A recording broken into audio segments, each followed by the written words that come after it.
ಹೊಸಬಡಾವಣೆ ಪೊಲೀಸರ ಭರ್ಜರಿ ಬೇಟೆ ಇದು. ಅಂದರೆ ಹಲವು ದ್ವಿಚಕ್ರ ವಾಹನಗಳನ್ನು ಕದ್ದಿದ್ದಂತಹ ಕಳ್ಳನನ್ನ ಬಂಧಿಸಲಾಗಿದೆ. ಬಂಧಿತರಿಂದ ವಿವಿಧ ಬಗೆಯ 30 ದ್ವಿಚಕ್ರ ವಾಹನಗಳನ್ನು ವಶಕ್ಕೆ ಪಡೆಯಲಾಗಿದೆ. ಆಂಧ್ರ ಮೂಲದ ಚಿತ್ತಪ್ಪ ಗಾರಿ 32 ವರ್ಷದ ಆನಂದ್ ಬಂಧಿತ ಆರೋಪಿ.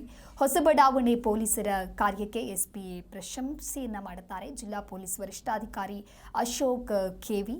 ಬೆಂಗಳೂರಿನಲ್ಲಿ ಹೌಸ್ ಕೀಪಿಂಗ್ ಕೆಲಸವನ್ನ ಮಾಡಿಕೊಂಡಿದ್ದ ಈತ ಆರೋಪಿ ರಸ್ತೆಯಲ್ಲಿ ನಿಲ್ಲಿಸಿದ್ದಂತ ಭಾರದ್ವಾಜ್ ಎಂಬುವರ ದ್ವಿಚಕ್ರ ವಾಹನ ಕಳ್ಳತನವಾಗಿತ್ತು. ಈ ಬಗ್ಗೆ ಹೊಸ ಬಡಾವಣೆ ಪೊಲೀಸ್ ಠಾಣೆಯಲ್ಲಿ ದೂರು ದಾಖಲಾಗಿತ್ತು.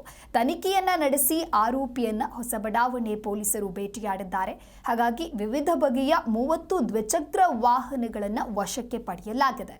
ಇನ್ನು 11.23 ಲಕ್ಷ ಬೆಲೆ ಬಾಳುವ ದ್ವಿಚಕ್ರ ವಾಹನಗಳನ್ನು ಪೊಲೀಸರು ವಶಕ್ಕೆ ಪಡೆದಿದ್ದಾರೆ. ಹೀರೋ ಹೋಂಡಾ ಸ್ಪೆಂಡರ್, ಡಿಯೋ, ಯೂನಿಕಾರ್ನ್ ಬೈಕ್ಗಳ ಕಳ್ಳತನವನ್ನ ಮಾಡಲಾಗಿದೆ.